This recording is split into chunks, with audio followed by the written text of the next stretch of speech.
mesa do Senhor, e nós queremos aqui fazer uma reflexão. Mês de maio é o mês da família, é o mês da família.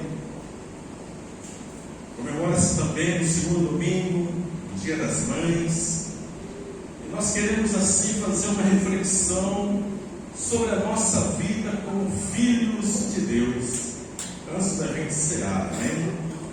Então quero pedir aqui para a irmã Lorraine projetar para nós Gálatas capítulo 4, versos 4 e 5. É o primeiro verso. Aleluias, glórias a Deus. Nós louvamos a Deus porque Deus ama você, amém? Esses versos 4 e 5 de Gálatas é um verso muito lindo. Mas vindo a plenitude dos tempos, Deus enviou o seu Filho, nascido de mulher, nascido sob a lei. Verso 5: para remir os que estavam debaixo da lei, a fim de recebermos a adoção de filhos. Verso 5 primeiro, veja só. Então, esse era o plano de Deus antes da fundação do mundo. Era que cada um de nós pudesse ser adotado como filhos. Por quê? Porque Deus já tinha visto que Adão e Eva cairiam na desobediência no jardim do Éden. Deus, conforme a sua onisciência, já tinha visto a queda do homem. Por isso que a palavra fala que Jesus Cristo ele foi morto no conselho de Deus antes da fundação do mundo.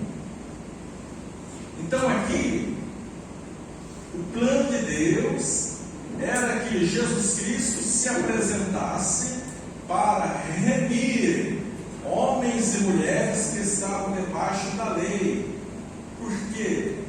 Porque a lei nos revela que nós somos imperfeitos. A lei é um espelho, e como espelho, a lei mostra os nossos defeitos, a fim de recebermos a adoção. Então, você foi adotado. Você foi adotado para fazer parte dessa grande família, amém? Verso 4, voltando, por favor. Isso aqui eu acho lindo.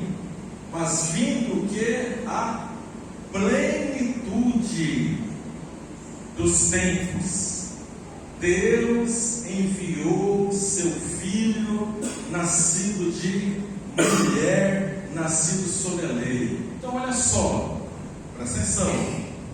Deus fez uma promessa a Adão, fez uma promessa a Eva, fez uma promessa a Noé, fez uma promessa a Abraão. Já se passaram aí mais de 1000 anos, 2000 anos. Deus fez uma promessa aos profetas, a Isaías, a Jeremias, a Ezequiel, a Daniel. Deus fez uma promessa aos sacerdotes. Já se passaram aí praticamente quase 4000 anos, mas Deus fez uma promessa. Mas cadê a promessa? Cadê o Redentor? Cadê aquele que nos dará o direito para sermos adotados? Cadê ele? Vindo a plenitude dos tempos. O que é plenitude? Caiu uma gota de água nessa taça e foi subindo, subindo, subindo. Quando a água chegar a encher completamente essa taça, nós temos o que? Nós temos a plenitude. Assim também é na nossa vida hoje, em relação a uma promessa de Deus para a sua vida, há uma promessa de Deus para a sua família, há uma promessa de Deus em relação a uma bênção material, a uma bênção ministerial, a algo que você deseja conquistar, mas está demorando. Essa promessa aqui demorou no mínimo 4.000 anos para se cumprir, mas Deus é fiel. Deus é fiel.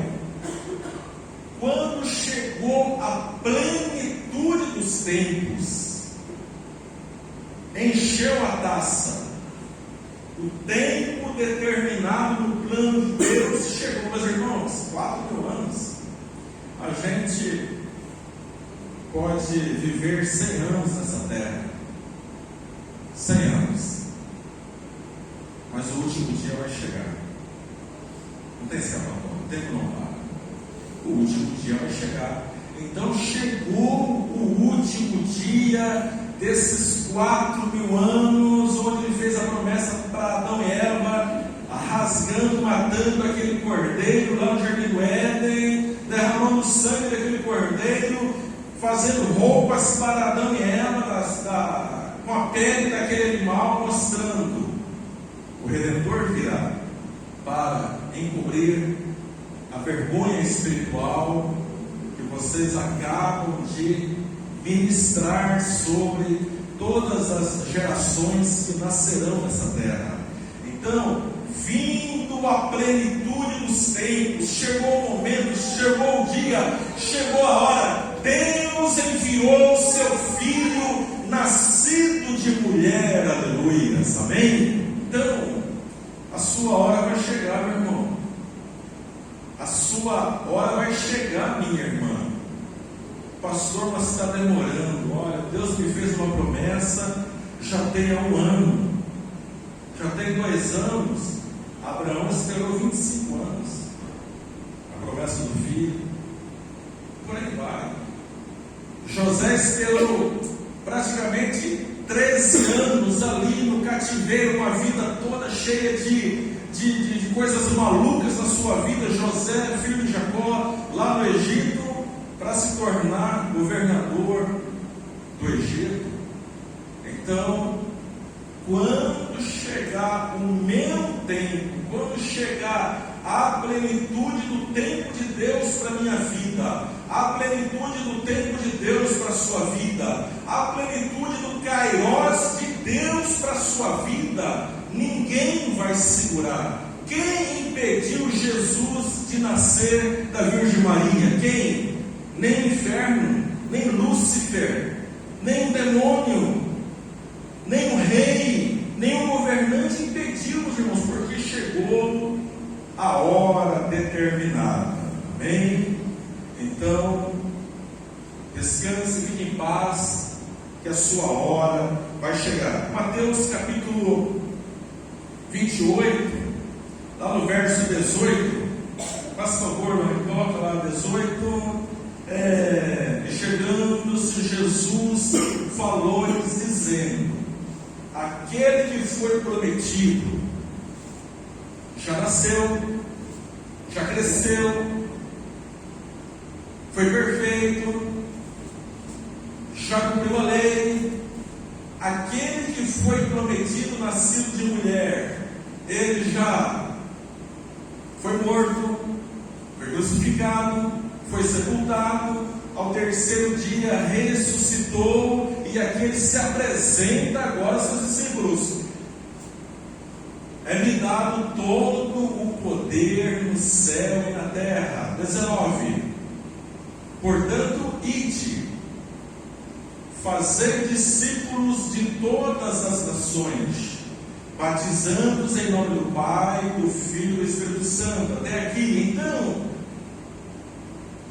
lá em Marcos ele diz: ide por todo o mundo, pregai o Evangelho a toda criatura. Ok? Então, cada um de nós é uma criação de Deus. Cada um de nós é uma obra de Deus, é um projeto de Deus, é um plano de Deus. E o pecado fez a separação entre Deus e o homem. O pecado matou aquela paternidade original no jardim do Éden. O homem se tornou criatura. Ide por todo mundo, pregai o Evangelho a toda criatura. Ele não disse pregai o Evangelho aos filhos, pregai o Evangelho às filhas, pregai o Evangelho só aos predestinados, só aos eleitos, só aos escolhidos. Não, pregai o Evangelho para todo mundo, porque todos precisam ser adotados. Amém? Projeta para nós aí agora João capítulo 1, versos 12 e 13.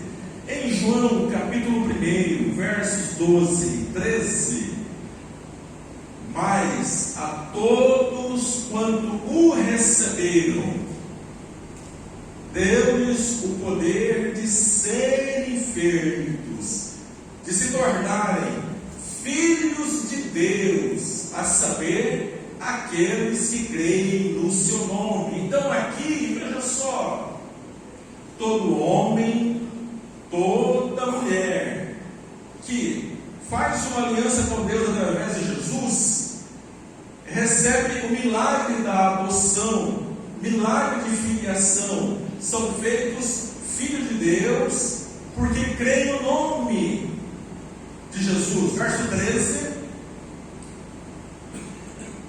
os quais não nasceram do sangue, não nasceram do papai, não nasceram da mamãe, nem da vontade da carne, nem da vontade da matéria, nem da vontade do homem, nem da vontade de nenhum dominante, nenhum governante, mas nasceram de Deus. Amém? Então, quando nós entregamos a nossa vida a Jesus, a gente nasce de Deus. Você nasceu de Deus, você se torna filho de Deus.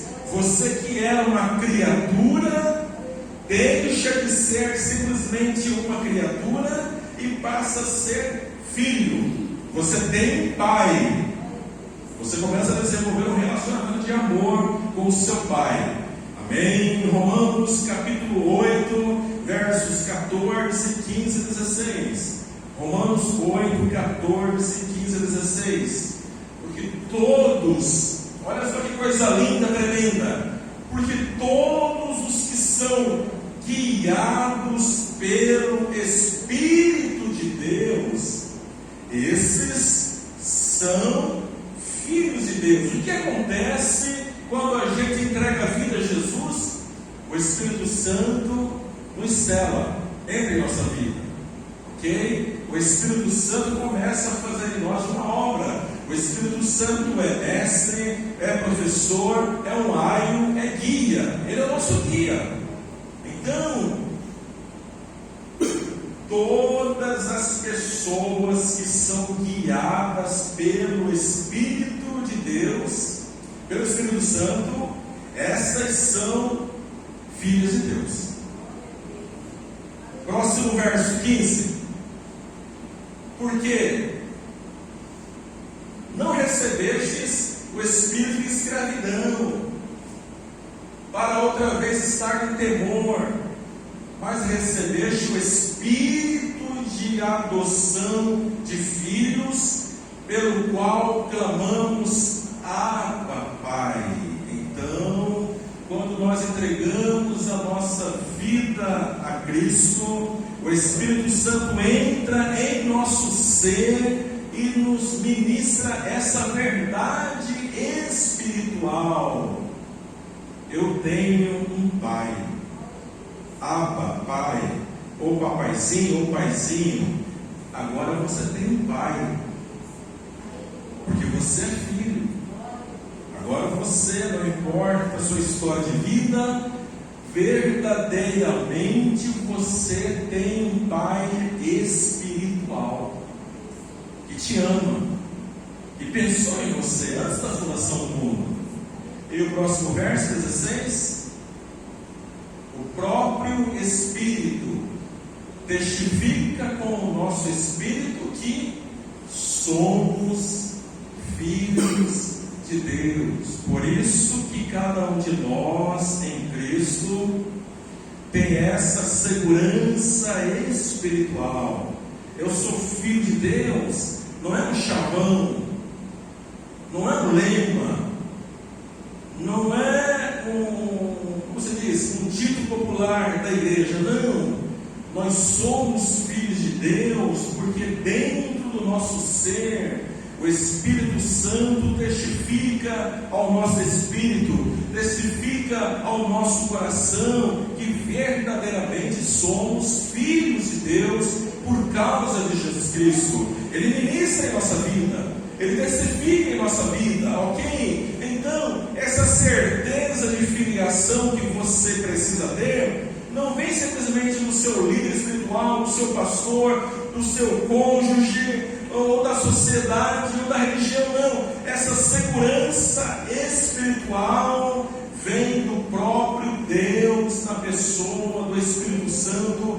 Porque o Espírito Santo nos convence da justiça, do pecado e do juízo. Ele trabalha em nossa vida para revelar que o projeto de Deus é verdadeiro e nós precisamos conhecê-lo. Amém? Muito bem. Gálatas capítulo 3, versos 26 e 27. Em Gálatas capítulo 3, versos 26 e 27. Porque todos sois filhos de Deus. De que forma? Veja só. Como é que isso se torna realidade em nossa vida? Essa filiação, essa paternidade, essa identidade espiritual. Porque todos sois filhos de Deus pela fé em Jesus Cristo. Amém? Pela fé em Jesus Cristo. 27. Porque todos quantos fostes batizados em Cristo, já vos revestistes de Cristo. Por que nós somos batizados? Nós somos batizados porque nós já estamos em Cristo. Nós fomos batizados porque nós já fizemos uma aliança com Cristo. Nós fomos batizados porque nós fomos aceitos por adoção como filhos, ok? Não é o inverso. Muitos ensinam o inverso. Não, você precisa ser batizado para ser filho de Deus. É mentira. Você precisa ser batizado para entrar na família de Deus. Não, é mentira. Você precisa ser batizado para ter a salvação. Não, isso é mentira. É o inverso. Nós fomos batizados porque, primeiro, revestimento. Primeiro nós pegamos essa roupa espiritual chamada Jesus Cristo. Lembra? Jardim do Éden, a pele do cordeiro que Deus matou para vestir Adão e Eva. Nós pegamos essas roupas de Jesus e cobrimos a nossa vergonha espiritual.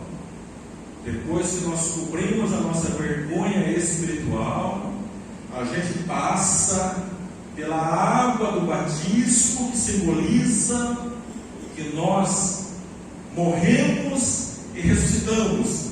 Simboliza aquilo que já aconteceu em nosso coração. Somos batizados em nome do Pai, do Filho e do Espírito Santo. Amém? Mas volta o verso 26, por favor. Aqui você vê o seguinte: 26, é pela fé. É pela fé.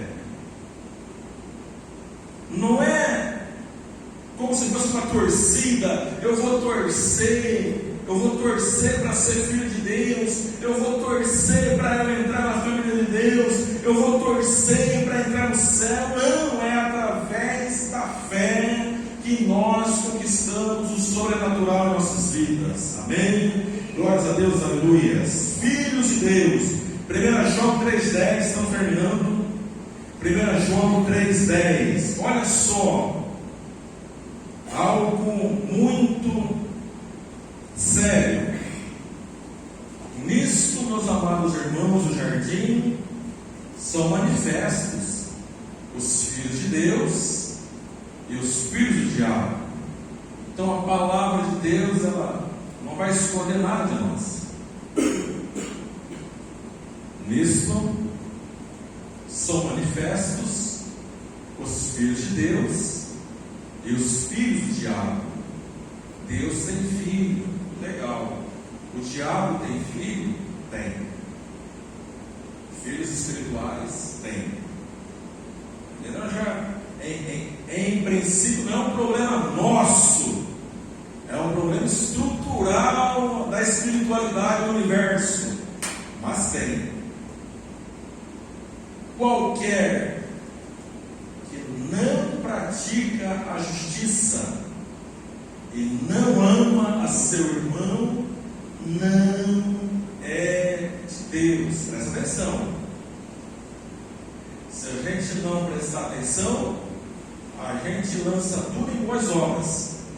Qualquer que não pratica a justiça. O que é essa justiça? É a obra de Jesus Cristo na cruz do Calvário. O salário do pecado é a morte. Eu não posso entrar no céu porque eu sou um pecador, eu mereço morrer.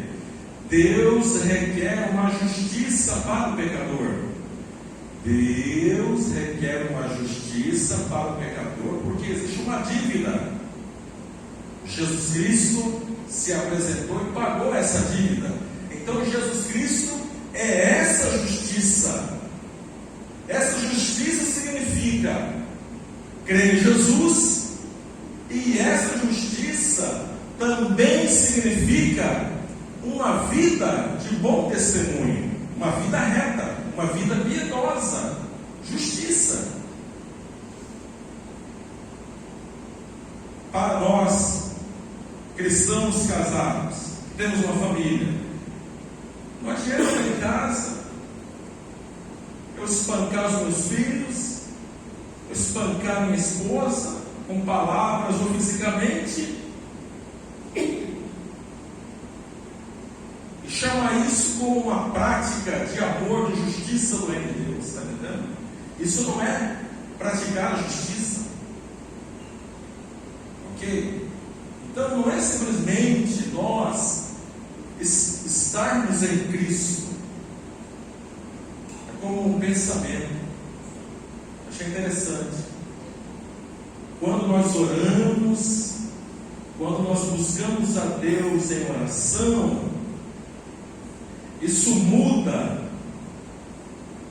até o nosso jeito de falar com as pessoas. Isso trabalha em nosso ser e vai nos melhorando nos relacionamentos. Por quê? Porque nós falamos com Deus e o Espírito Santo é que Ele trabalha em nós. Então, praticar a justiça, meus irmãos, não adianta eu ter uma família, estar na igreja e vou me embriagar, chegar em casa embriagado, brigar com os filhos, com a mulher, como se isso fosse praticar a justiça do reino de Deus, dar um bom testemunho. Não, não é isso. Está entendendo? Não. É você ter domínio.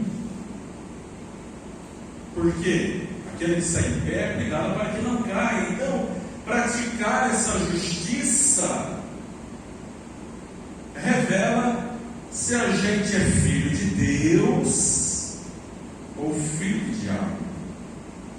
Irmãos, nós somos pecadores, mas se você entregou a sua vida a Jesus, já tem aí 3 anos, ou 5 anos, ou 10 anos e 20 anos, e a sua boca é cheia de palavrão, isso não convém, irmãos. Ah, pastor, não posso falar palavrão? Pode, mas não convém. Não convém, não é um padrão, não é justiça. Quem tem boca cheia de palavrão é filho do diabo. Que xinga a mulher, xinga os filhos, xinga o patrão, xinga o governo, xinga o vizinho, xinga a si mesmo, né? Xinga o salário.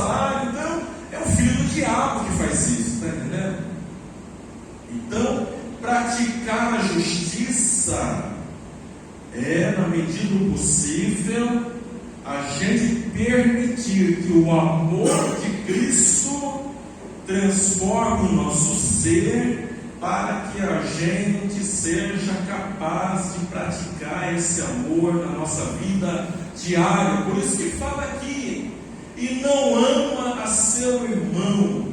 Aqui para mim, meus irmãos, é tanto o irmão na carne, quanto o irmão na fé. E também eu vou mais além, o próximo, que nem evangélico é.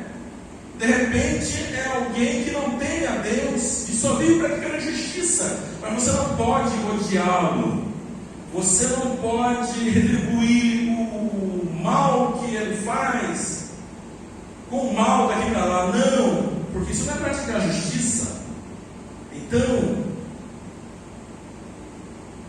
praticar a justiça, praticar as boas obras, expressar o amor de Cristo que foi derramado no nosso coração pelo Espírito Santo. Romanos capítulo 5 fala sobre isso. E não ama a seu irmão, não é de Deus, meus irmãos. Então, aqui entra o fruto do Espírito, aqui entra os frutos da justiça, aqui entra a nossa maturidade e crescimento. Hebreus, para encerrar, Hebreus capítulo 12, para nós que somos filhos. Agora você vai entender um pouquinho mais, você já sabe disso, você vai entender um pouquinho mais. Pastor, por que aquela pessoa pratica tanta injustiça nesse mundo e ela nem fica doente, pastor? Deus poderia colocar uma doença, Deus poderia fazer essa pessoa sofrer um acidente e perder uma perna, Deus poderia fazer essa pessoa sofrer um acidente e perder a cabeça, Deus poderia matar logo essa pessoa. Deus é Deus, mas Deus é Pai, nem seus filhos. Então aqui em Hebreus, se você não lembrava mais disso, vamos lembrar, 7, Hebreus capítulo 12, verso 7. Se suportais a correção, Deus vos trata como filhos. Deus é Pai. Deus vai tratar de uma forma mais austera, firme, dureza os seus filhos. Lógico, os filhos desobedientes, né? Os filhos teimosos, os filhos cabeçudos, né? Israel podia chegar na terra prometida em um mês, por causa da rebelião. Vocês vão rodar 40 anos nesse deserto. Deus é amor, mas Deus corrige. Por quê? Que filho há a quem o pai não corrija? Olha só. Que filho há que o pai não corrija? Então o pai tem autoridade para corrigir o filho. Verso 8.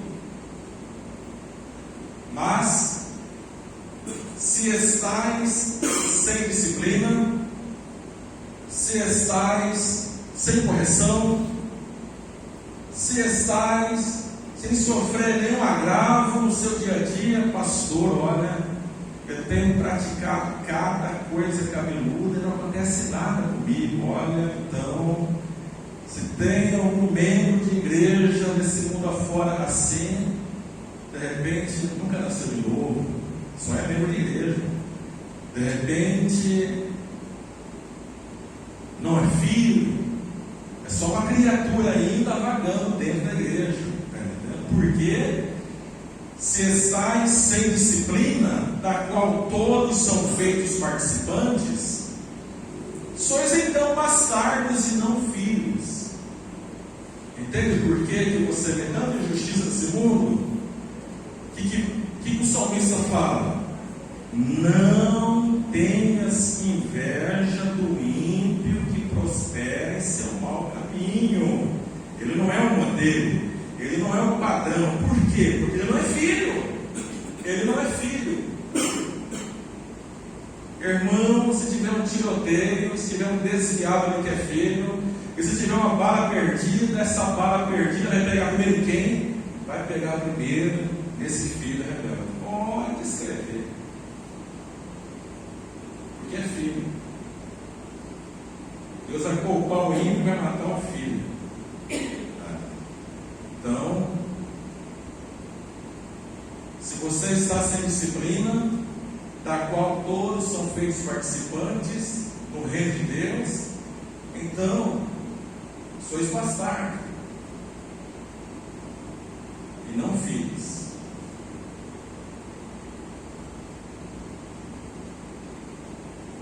O que a palavra nos ensina? Veremos outra vez a diferença entre o justo e o ímpio, entre aquele que serve a Deus e aquele que não serve. Amém? Então, se eu sou filho de Deus e estou vivendo algumas práticas de pecado que desonram a Deus, mais dia menos dia, Deus vai tratar comigo. E assim é com cada filho. Por que é filho? Amém? Porque Deus chama. Se você é filho, você é salvo em Cristo Jesus, batizado. Então agora no céu. Vamos ficar em pé, fazer uma oração. Já vamos orar pelos elementos.